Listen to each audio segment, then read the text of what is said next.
explain to me the damage that was done to his body. So, he it's still unclear. Our lawyers are waiting for the medical records, and but they called them the abrasions and contusions all over his body. He had some on his temple, on his forehead that were like, big. Um, the lawyer also told me that he has some kind of mark also on his head, on his like almost like above his forehead, that he thinks might even be a taser prong, but they're going to look into that more. But there's there was a lot just all over, and it looks like there's like a V-shaped mark on his head also that they're thinking might be the baton. Like I said, they hid his body from us. We were at the hospital. They were blocking us from going in. They kept telling my mother that she would get to see him shortly. The nurse attempted to walk my mom in there. They stopped her. The chaplain from the hospital attempted to take my mom in to say Michael's last words with him. They stopped him. They gave us the runaround but what was this thing? Sorry. That's okay. There's just a lot of damage from, I can only imagine what the nurses and doctors seen, but there was a lot of damage to his body. And yeah. So, how many times in total was he tasered? They say 4. That was an early on report, like maybe the first couple months. I don't know, it's hard for me to believe anything. But from what they posted on there is that 4 times, and that one of the officers had to tell him to stop because he started feeling the shocks through his body. Wow. So, was there any reports of any of the officers actually injured, hurt, marked? So that they try to say in the beginning, the officer that told me that it happened there, the sergeant, and that it led to a foot chase of my brother unarmed, he said, well, my officer, I'm like, as I repeated to them, and I recorded all my interactions with the officers, and I asked him, so you're telling me it started at my brother's house, he was unarmed, because he said it was between my brother and a lot of cops. That's how he explained it. I said, so how was there a lot of cops and they had to kill my brother who was unarmed? And he's like, well, my officers were kind of beat up. And I'm like, what was their damage? And he just said they were muddy. So that's something I talked to the lawyer about a couple of weeks, like last week. And he's like, well, they are trying to say there was some damage to the officers. And I'm like, well, what damage? Because this is news. And all he said was one of the officers may have like something under his eye, a little cut or something. And then that one of them has like something in his arms or his legs, like, but that was probably Michael. I believe that was Michael's fingers when they were suffocating him. You know what I mean? Like digging into his skin. Mm-hmm.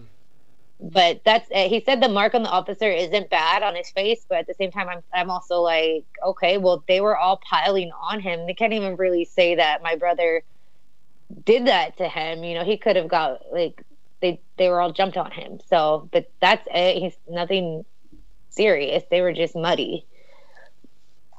Wow.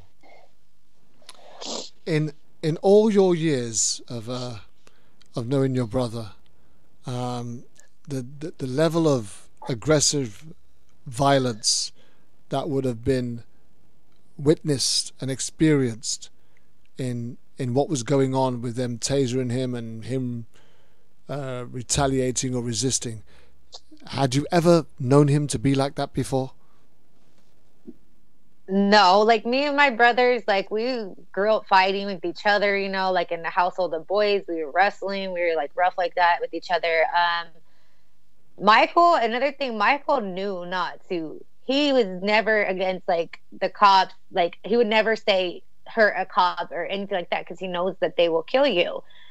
Michael's the one that had before talked to me about some of the officer killings, like Mike Brown. Like, Michael's the one that kind of explained to me that real story while like they really just killed him. And he joked around, like not joked around, but he's like, if an officer, because my brother was like dark skinned too, so he had even said before, if a cop comes at me, I'm putting my hands up. They'll shoot. Like I'm black, I'm dark skinned. Like they'll shoot. And that corresponds with him saying, don't kill me," as they're approaching him. Yeah, yeah. Someone after that happened sent me a screenshot between Michael's comments, just something back, like, within the couple months, and he wrote that if cops come after me, my hands are going up. And it's like, that's why a lot of people were like, there's more to this. Like, I knew my brother would never attack a cop, because they will kill you, There are the type of people that resist arrest, and those type of people are normally people that are in constant pursuit of criminal activity. They're gangbangers. Yeah. They're almost a law unto their own self. It's a mentality and an attitude that you live. It's a way of living. Michael didn't live that way of life, so wouldn't have had that type of attitude or mentality. And in fact, being cornered as he was, the easiest thing for him to have done was to just have given up, which then takes us back to, right, what could have possibly happened at his flat in the first place that had him leaving the way that he left and being approached by the guy in the cul-de-sac where he says he'd been jumped or attacked by 3 other guys. And I just can't help thinking to myself, when the police arrive at that cul-de-sac, right, with him out there, he's recognized and identified 1 or 2 of them as those that were in his flat attacking him just a few moments ago, which is why he's backing off and he's saying, please don't kill me, please don't kill me, put your guns away, I haven't got anything. It may well be that he's defended himself in his own flat, unaware that it was police officers that were in his flats, because they've yet to admit that they were even there. I do have one of the officers that I first dealt with that was there at his home, because I went there multiple times and questioned them, even though they kept trying to kick me out. And I have him, Detective Armoso, I have him saying, like, I guarantee no law enforcement has went in there. We have not went in there. But then later, hours later, when they get the warrant, he comes up to my family and he's like, I just want to let you guys know that, he's like, is your fridge, because my dad lived at the apartment at that time also. He's like, is your fridge usually in your hallway? And then my dad's like, no. And he's like, well, it is there. So I just want you guys to know that I briefly went in there to salvage the apartment because water was running. And then that's when I questioned him. And I said, you told me earlier nobody went in there. He's like, I didn't say that. I'm like, yes, you did. He says, well, maybe his voice shaking. He's like, maybe it was a misstatement, but the water was running. I said, you had no business in there. And the water was not flooding because I went in there right after they finished the search. So, he somewhat admits to going in there before the warrant and stuff. And I do have that all recorded, but, he's trying to make a lie and twist it for his narrative. So, in your heart, Marissa, and I know this is not evidence and it's not fact, what do you think happened? I truly think that my brother that was approached, I believe, especially after reading that recently about him saying 3 people jumped him, I believe they did come into his house. I believe that's when Michael was just fresh out of the shower. That's why he just had enough time to grab his basketball shorts and, ditch the house. And then also just the fact that I seen a punch of a hole I seen that in his house that wasn't there before, and there's a blood smear on the wall too. I seen that, so I know that something happened, and the fact that they just lied about it all, and the fact everything that had been going on.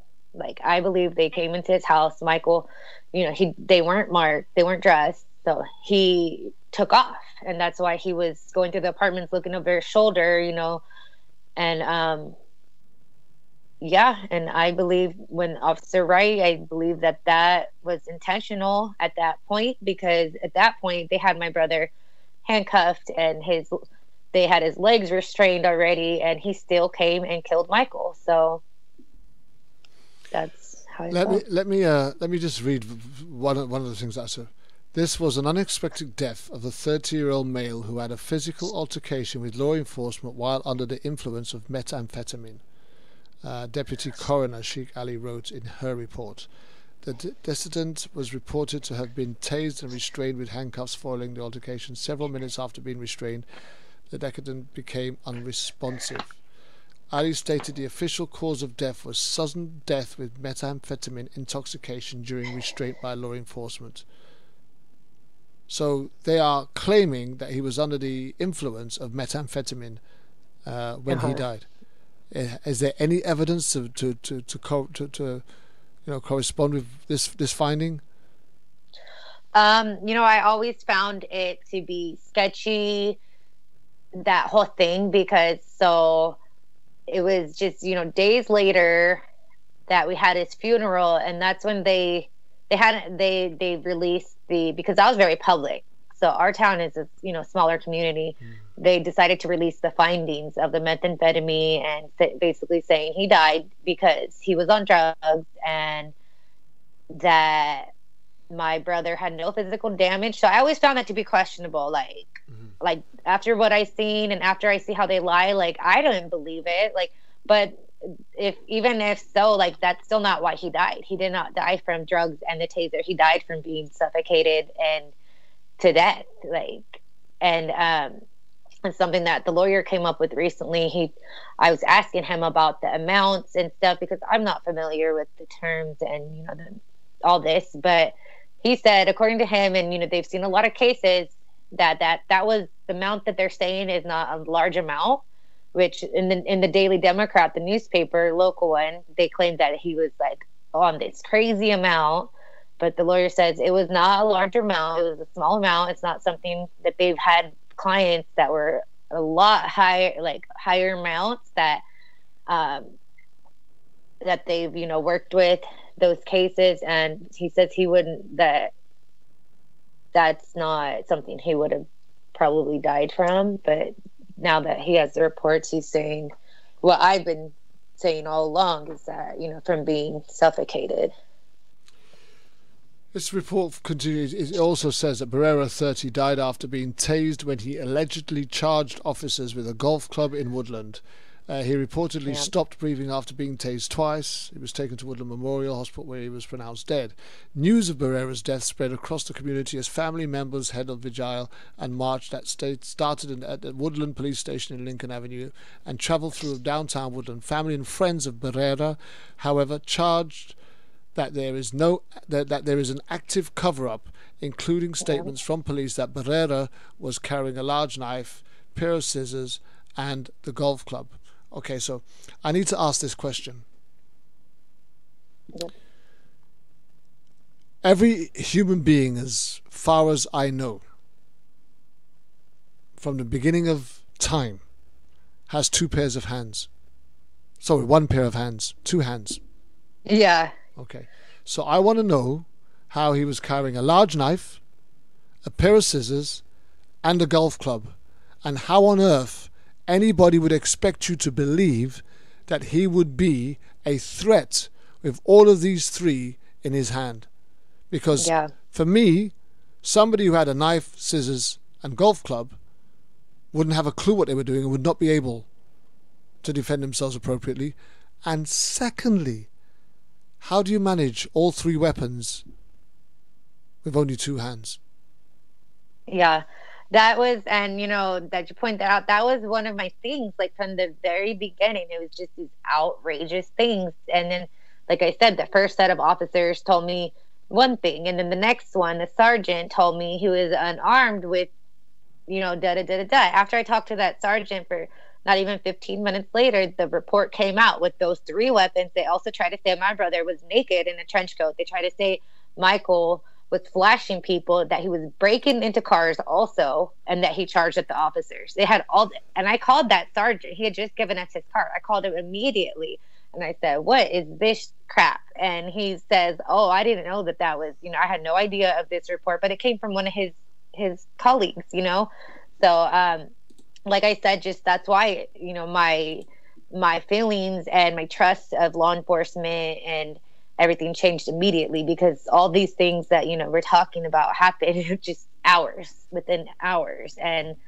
so within our community, it was hard. A lot of people knew me in my community. Like I said, I was that fitness trainer. I worked with a lot of people before in that town. People, seen me in a different light of helping the community. I did fundraisers and things like that. And so it really left our community torn, because you see the comments of how people treat these kind of cases. We have half these people praising these cops for killing my brother. Then you have people that, are still sending condolences. Then you have people that are, even that we don't know, that question, like, how the heck did this man have 3 weapons? Like, or just like everything. And it was a really difficult time. We got just my brother getting they said the worst things, like, come on, in a trench coat, flashing people, trying to make him see like a pervert. That's one thing he was not. He hated perverts, just like me. We do not respect that. We have no need to participate in those type of things. So, it was hard seeing things like that said. And that's part of the reason why I stood up. And like right now, we just passed the 2-year mark to my brother's death. And so I'm seeing all these old posts, the memories come up. Yeah. And I just see that I've been literally from day one, my stance is still here. I'm stronger now because I'm more knowledgeable and I know more, and I've learned more. So, but I've been like this from the beginning, just because I'm the way they so horribly did my brother and everything that came after. Well, let's just revisit it just for a couple more minutes. So he had a large knife. If he had a large knife, that would have taken up one hand, right? If he had a large knife, right, he couldn't have had the scissors, because in his other hand he would have had to have had the golf club. If he had the golf club, he couldn't have had the scissors or the knife, because he'd have needed both hands to swing the golf club effectively if he was hoping to deter anybody, attack anybody, or hurt anybody. Yeah. Right? Yeah. And then I do want to also remind you that I seen the surveillance from the apartment the following morning.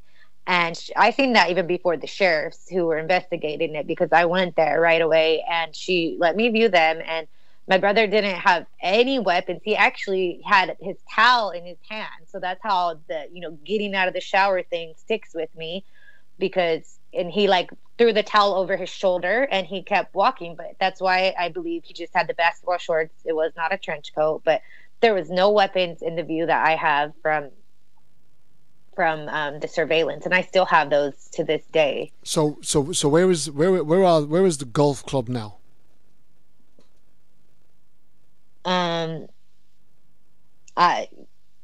They took a picture of a golf club that they put in the reports. I think that I'm not on about the picture. I'm on about the lifestyle golf club, because the picture is no good to me. You can't present that in a court. Yeah.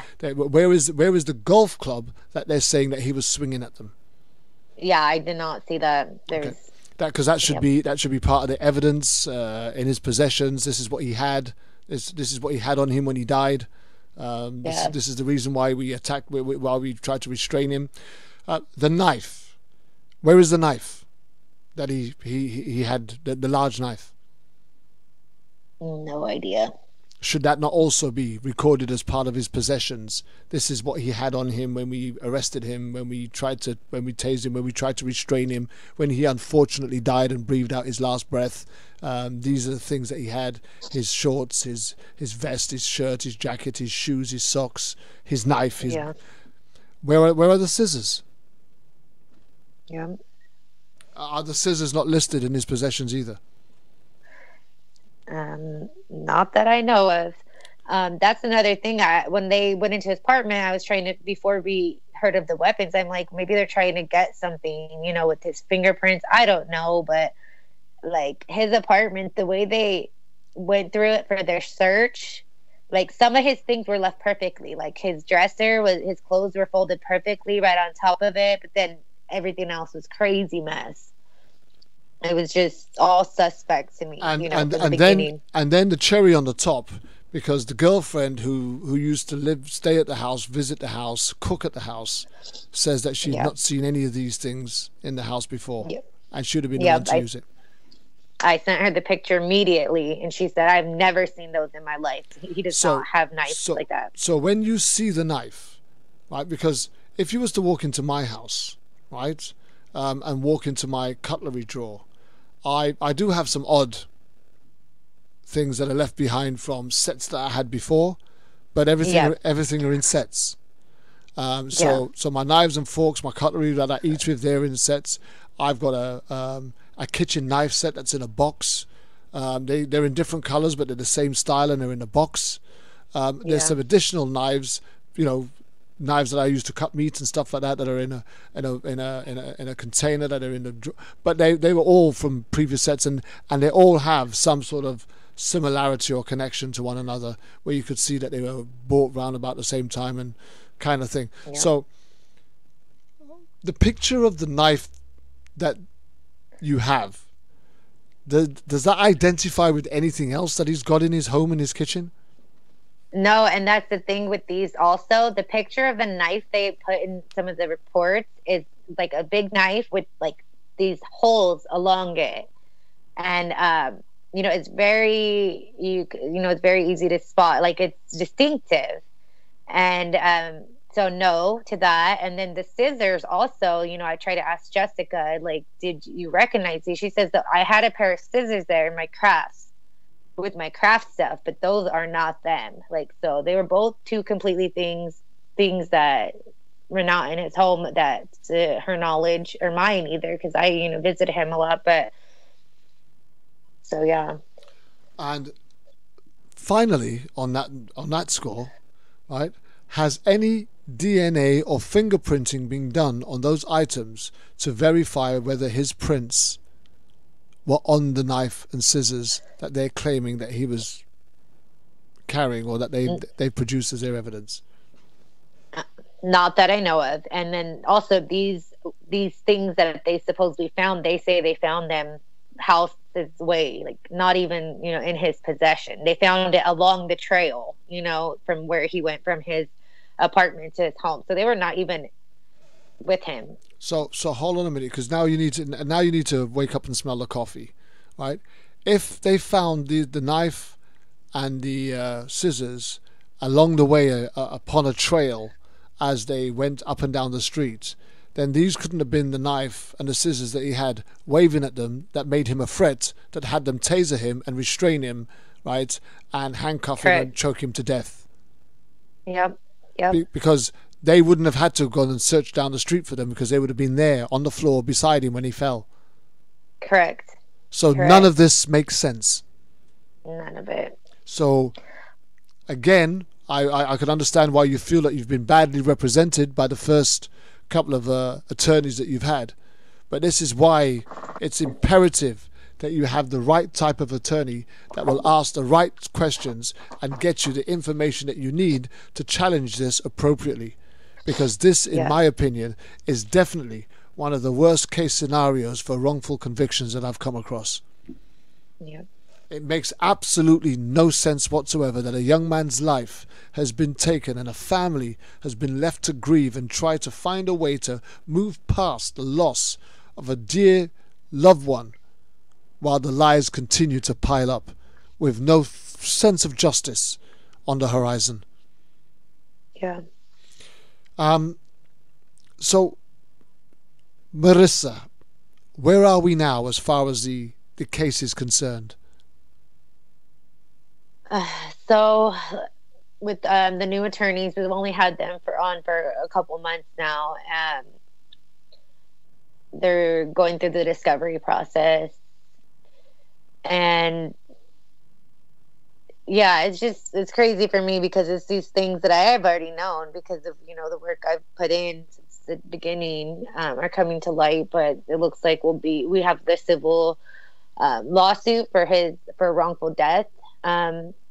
But it seems like that's all we can do. Like, they say, well, we can't force the DA to press charges, because I'm like, Officer Wright, all of the like things leading up. And Officer Wright, he was spotted. Someone I know spotted him. This is before they knew that he was the one that killed Michael. They spotted him beating up a homeless woman when she was in handcuffs. So he's known, like and I've gotten other stories coming in from people who reach out to me because they see my posts about him and things they've done to them.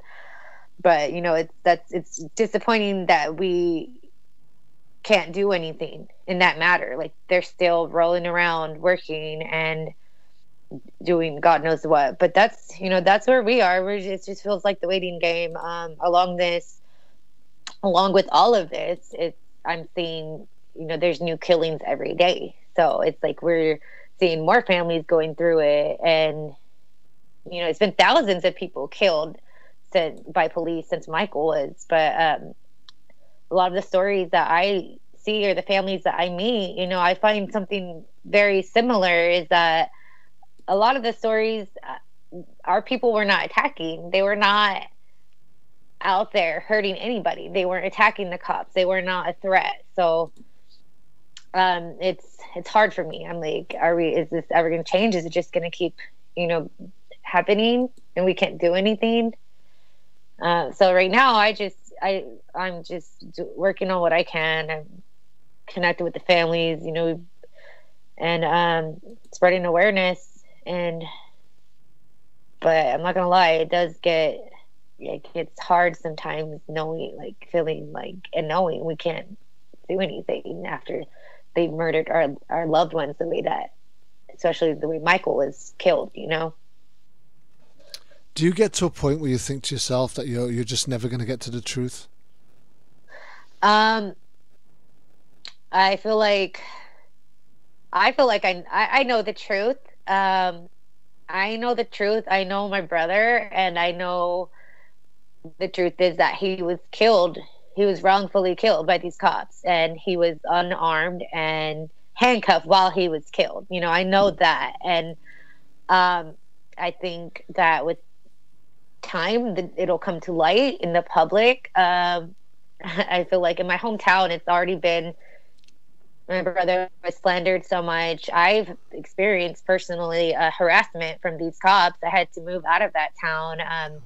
They're harassing me. I was being followed by unmarked, cars, and people around town. Like, I had been people reached out to me saying that they seen, explaining these men following me to the stores, following me as I left, things like that. They constantly were coming by my house, which before the neighborhood I lived in, there was never cops. So I've had these officers slander me online in the public forums and Facebook that I'm inciting violence. Like, I've experienced a lot firsthand with these cops. Just days after my brother was killed, a memory popped up a couple of days ago. An officer, he was not dressed. He came into a restaurant that I was eating at with two friends. This is maybe that same week. And he said, "Hey, Marissa." He acted like he knew me. I said, "Where do I know you from?" And he said he met me at the gym, and my fitness videos, because that's what I used to do more. And then he's basically gave me a little message saying, "Well, I see all your posting, but sometimes things you just need to let go, especially if it wasn't you." And the way he did it, he didn't say Michael's name. He didn't say I need to stop talking, but he implied it. So to the point where my friends did you feel that was like a little warning? I felt like that was a threat. Yeah, definitely a warning. And I didn't know this was the officer, but I had the bad feeling, and my two friends were like, "Who is that? Who's that?" And I'm like, "I don't," because they were already following me at that time. So I said, "Where do I know you from? And what's your name?" And he's like, "I met you at the gym. You used to do the radio," because I had my own radio station before a couple years. A year before that, he tried to bring that up, but I remember faces, and this man did not. I never met him at the gym. So I went to sleep that night with those odd feelings, and he basically told me to stop talking, because some things need to be left alone. So then I woke up. Something in me wakes up at about 3 a.m, and I start browsing on the Woodland PD page, and I find him. It's Officer Daryl Moore. Yeah, it was him, and he is also an officer, killer officer who was involved in the killing in 2014, the shooting death of a man who was having a mental breakdown. Wow. That was a similar story. They say that he charged him with a knife that ended up being, that's own little cover-up story. So yeah, so that was just a week after my brother was killed, an officer who had killed somebody before followed me there and gave, so a lot of things like that have happened. That's just one example. But, it's kind of hard keeping my sanity or seeing them drive by or a lot of weird things. Like, it's really bad. And then half the town is hating us and, like, saying all these crazy things about me because I'm simply asking for answers and sharing what I've learned, which was, my truth, the things that I learned and experienced firsthand. So I really feel bad for, the families that you see how cruel people are and how quick and blindly they accept the officers' accounts, even when they come out to be true. Like, even when the man was unarmed or not attacking, people still think it's necessary and okay. So I don't know, is this going to change one day? I know some people are starting to see, there are people, but it's really feels like an uphill battle. And then I see people who have been doing this for long, 10 years, 14 years, like 20 years, people that reach out to me like they lost a loved one and this was their story. So it's really hard. It's a hard position to be in. I say we do it from love. We do it for our loved ones and for the future, but we get so much hate. Yeah. Like, it's crazy. We've only got a couple of minutes left, Marissa. Is there anything anybody could do to support you from here on in? Any websites, any links that you want to share? Well, I mainly use my own Facebook just to, do stuff, but with the court stuff coming up and we'll be going through trial, all the support is needed. Anybody could just reach out to me. I respond to people who reach out and share their support. Well, just know one thing. Here at Issues Today on World Jam Global Radio, we will be forever reaching out and supporting you. 100% up until the day you get justice. Because this Thank you very much. Is a very, very much one of the most unlawful killings that we've had to record and interview on Issues Today on World Jam Global Radio. And we stand with you in solidarity, in prayer, in spirit and in truth until that day of justice arrives. Thank you. I appreciate it. Okay, Marissa, we're kind of right out of time now. We've run out of time. It's been an honor, it's been a privilege, and it's been a pleasure having you on Issues Today on World Jam Global Radio. Okay, thank you. And I just got to say, I appreciate the way you repeat things. It makes it's said in a simpler way than I could say it. So thank you for that. It's an honor. And I just hope that we've done Big Mike Berrera some justice here today. Thank you. Thank you very much. And as for the rest of you, ladies and gentlemen, we have Tanisha Tilson Joseph next week. And she's another returning guest. And we look forward to seeing you at the same time, same place, here on Issues Today on World Jam Global Radio. My name is Kervin Julian. This has been Issues Today. I'm out of here. I was terrified about sharing the vulnerabilities of people with difficulties reading and spelling words. However, I can see the value in sharing, and I have taken the time to make some notes about this in my book, Dyslexic: The Silent Difference.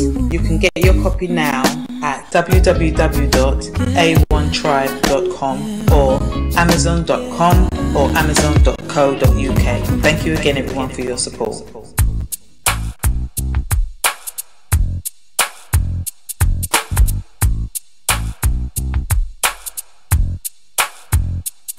Already did my time. I paid for my crime.